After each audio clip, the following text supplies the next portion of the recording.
Hi, it's Mark Marshall at airgigs.com. In this micro lesson, I'm going to teach you how to approximate the vocal sound of PJ Harvey's Rid of Me era, which was engineered and mixed by Steve Albini. Now, we're going to be using techniques that they likely did not during that time period because they got some of these sounds naturally just running through a lot of analog gear, but because of a lot of the ways we record, and in current times running straight into an interface into our DAW, we have to take some extra steps in order to get it to sound more period correct or more complex, and aka saturation, which is what we're going to be talking about in this video. Let's first of all listen to a bit of the song that I recorded and used for the examples in this tutorial. The vocalist is Abby Ahmed. She also wrote the lyrics to this. She's a wonderful vocalist that also is available for work on Air Gigs, and highly recommend her.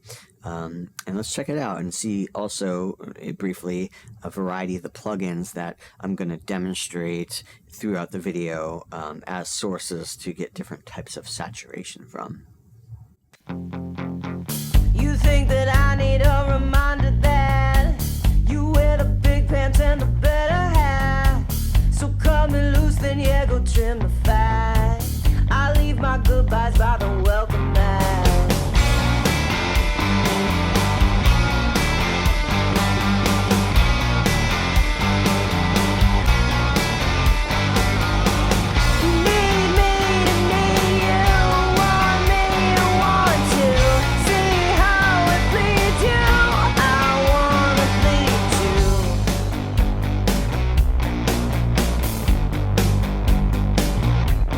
Upon completion of this micro lesson, you'll walk away with an understanding of what saturation is and a variety of techniques to apply it to various sources, not just vocals, even though we're mainly using vocals as an example. I'm also going to break down my chain of effects on the vocals before I start saturating, so meaning EQ, compression, de-essing, anything that I'm doing to get the vocals in shape. During the process of doing this, I experimented with a couple of different methods. I think that that's always a good thing to keep in mind when you're getting sounds, is that sometimes you might try a couple of completely different sounds.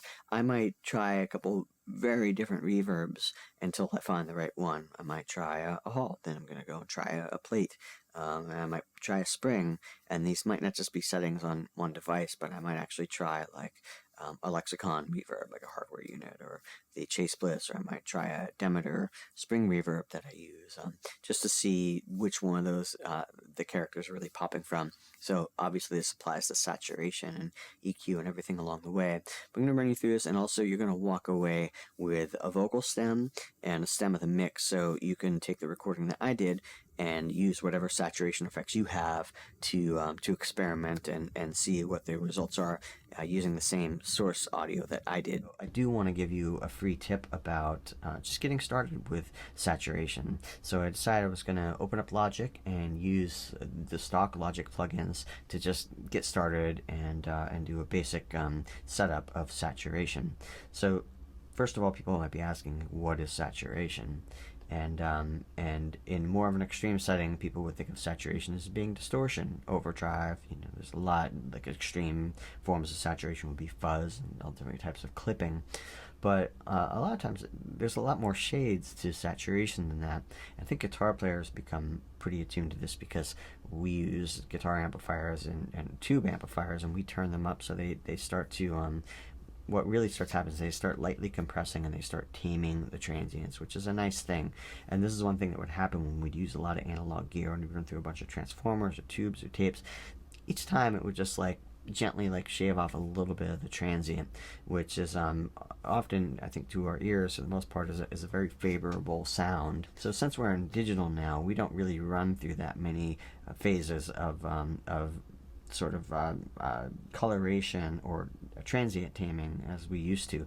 So we have to do a little bit more work in the background to sort of get that to build up and sort of treat the audio the same way that it would just naturally happen 30, 40 years ago. And this is where saturation comes in. A lot of times when I use saturation, I'm using it at a point that most of the time you don't even really hear the distortion. But one of the things that happens is it creates a a lighter compression than you would normally get with a compressor, and it colors it in a certain way. So you get this gentle compression, you get a coloration, so it's taming the transient, it's containing the signal a little bit, and it's also just taking a little bit of the cleanliness away. There's times where you make a recording and it's very hi-fi, but it just sounds almost too broadband or a little bit too slick. And so saturation really can, especially on clean sounds, it can just, I don't know, give a little more character to them. I use it on all kind of signals when I'm recording, everything from bass to guitar to drums to vocals to synths. It's all over the place in different ways. Right? So before I go too much further, let's listen to Logic, and what I'm going to be using for saturation in Logic is their basic overdrive. Now, like I mentioned, overdrive is a type of saturation. Now I could really crank this up and get it distorted so it almost sounds like a really cheap old radio. I wasn't going for that. I was just looking at that point that it wasn't clipping so much per se, but it was just sort of maybe taming some of the really high highs and just kind of doing this gentle compression that I couldn't get with a compressor. A lot of devices I use for saturation in the natural world would be like overdrive boxes or tape machines or transformers, summing mixers on summing buses on analog consoles. There's a lot of different places that we could naturally run our signal to create these subtle stages of saturation.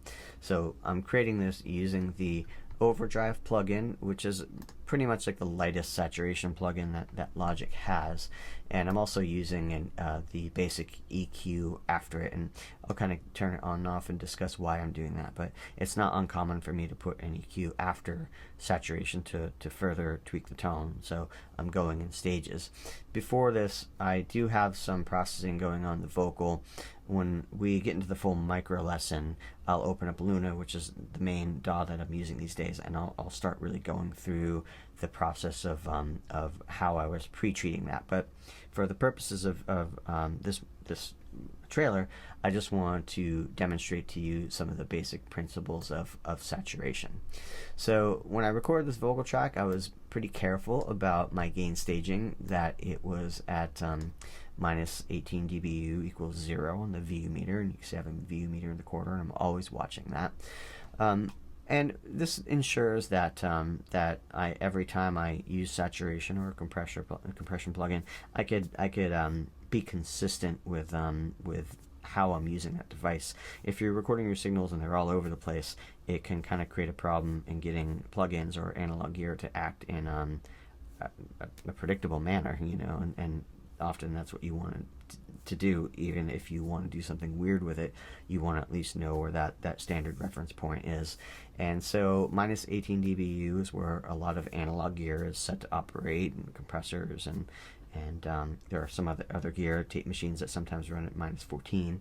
But a lot of plugins, and this is true with the UAD plugins, the 1176s, LA, 2As, a bunch of those plugins, they run at minus 18 dBu. So I just always set up all my audio tracks to record at that level, and I watch the meters carefully to make sure I'm around that point, that ceiling. And so let's listen to the track first, and then I can continue to run through with what's going on here. So again, this is like a PJ Harvey style tune, Rhythm era. Go back a little further, let's check this out.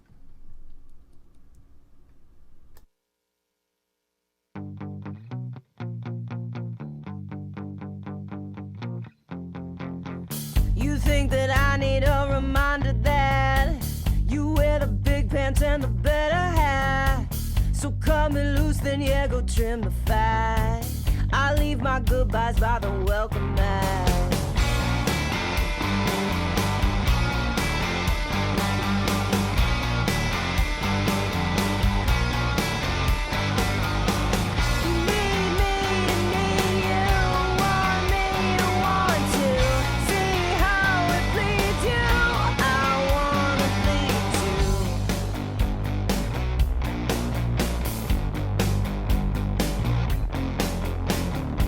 This song was originally composed for a short horror film that I was scoring, and we just recently added vocals to it. And I'm going to go through and let me just solo the vocal track now. I didn't do any spatial processing for this. So there's no reverb or delay on it, so it's not really a finished vocal in that sense, because I just wanted you to hear it raw. PJ Harvey on this record, they decided that they were using a very short reverb, almost like a bathroom style reverb, and I'm probably going to do that to this track, but I wanted to just keep it the most basic way, in its basic form, so it could just demonstrate these concepts to you. So let's first listen to the vocal soloed, and then I can A/B it. Here is with the saturation. You think that I need a reminder that you wear the big pants and the better hat. So cut me loose, then yeah, go trim the fat. I leave my goodbyes by the welcome mat. We're going to listen to it with the saturation off now. You think that I need a reminder that you wear the big pants and the better hat. So cut me loose, then yeah, go trim the fat. I leave my goodbyes by the welcome mat. Okay, now I'm going to turn the saturation on and off, so you can get a vibe of what that sounds like. You think that I need a reminder that you wear the big pants and the better hat. So cut me loose, then yeah, go trim the fat. I leave my goodbyes by the welcome mat.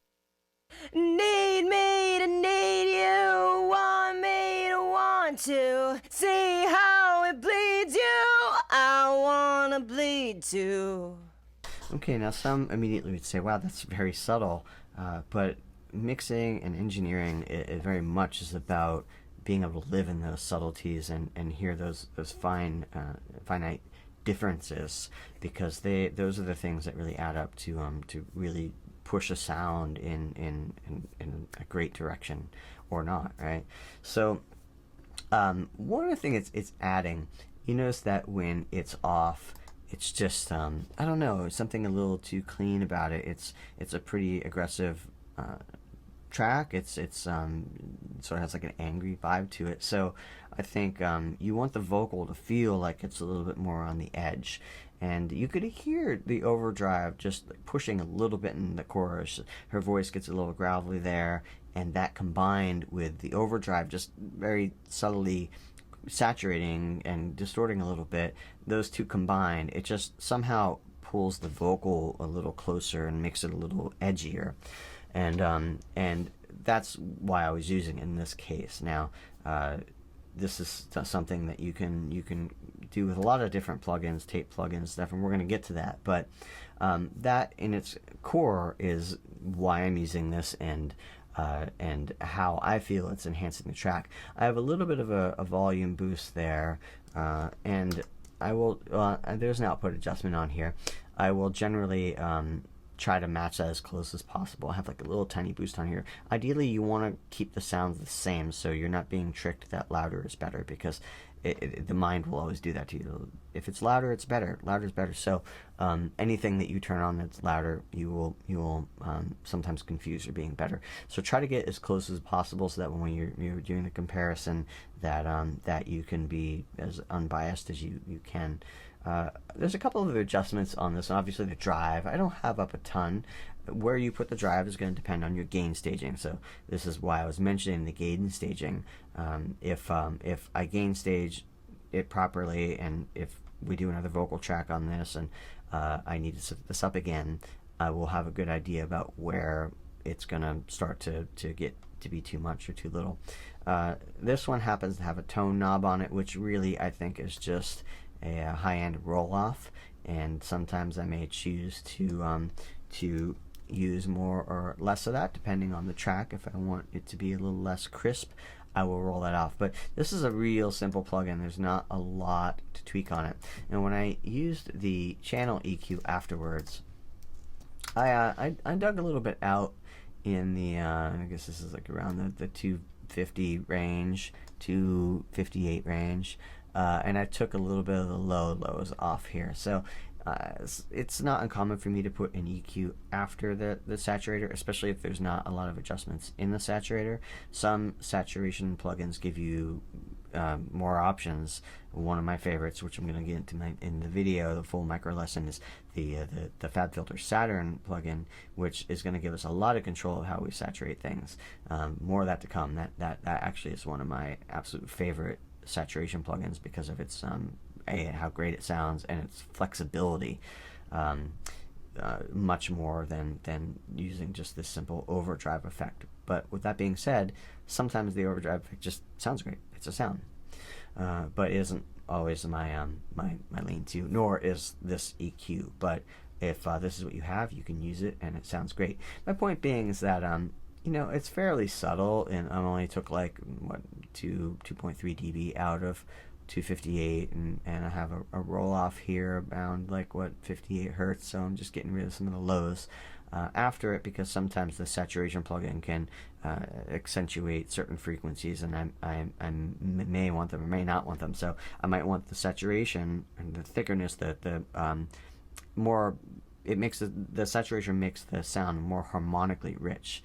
With that comes sometimes with some baggage, and so I may choose to deal with that baggage in different ways, so it doesn't maybe add too much mid-range or too much bass. Or you get the idea. So again, nothing radical on here, and I may have done some EQing already before the saturator or with the saturator, so there could be a couple of stages of processing on the vocal, but this is, I think, a good basic setup for Logic. I maybe, by the time this gets done, if I added some reverb or delay or stereo width processing, I might add a little more high end with that Logic EQ just to get a little presence back in it. And I probably would use a de-esser on there. And I've been using the FabFilter, the Pro DS, which is now my favorite de-esser. I use the Precision de-esser from UAD for a long time, and it's really great, but it's pretty simple, and the FabFilter DS gives me more options. So it really wouldn't be uncommon for me to have the DS on here as well as compression and EQ. Well, I'll go through that in the full video. But I hope you get a little bit out of this, and maybe you can experiment using this on your vocal or other instruments. So this applies to everything that I can use saturation on. You can do this to a snare drum, you can do it to a guitar, you can do it to a keyboard. Many instruments can benefit from using bits of saturation on it. Because the thing about signals and clean signals is sometimes you want a pretty strong transient, but you'll notice this if you've ever played through a really clean, loud guitar amplifier like a twin reverb, is that sometimes the transient is it's too sharp. And so you want something to tame the transients down, but you want to do it in stages and very subtly. If you use a compressor, it almost is just too aggressive. And so using saturation is a great way to subtly start kind of taming those transients without it being completely obvious. And I also use saturation to warm up the signal. And there are no real rules with saturation.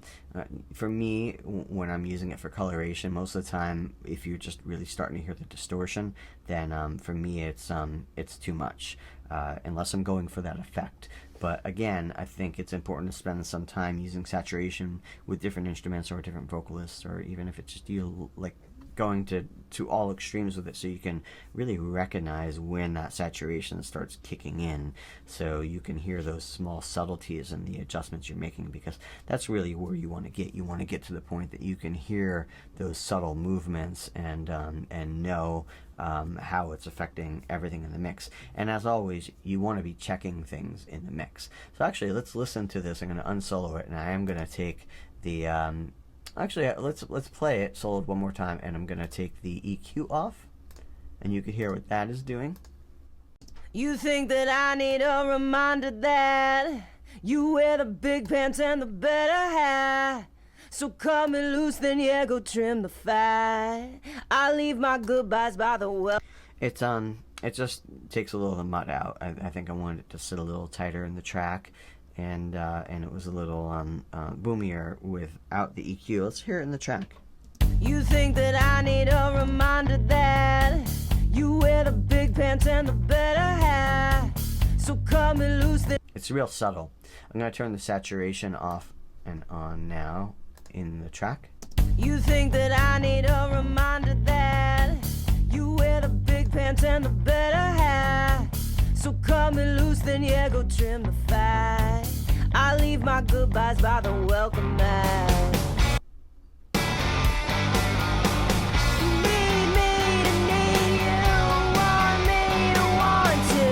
See how it bleeds you, I wanna bleed you.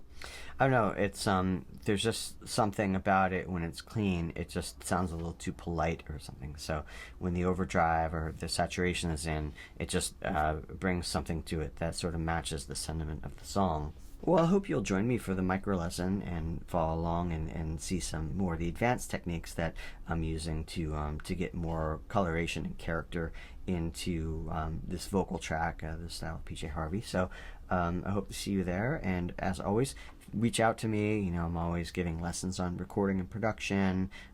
I do guitar sessions, I give guitar lessons. I'm available on air gigs to be hired for a variety of different things, as I do a lot of things in the music business. So feel free, and if you just like chatting music, look me up. I'm on you can find me on the web, on Mark Marshall.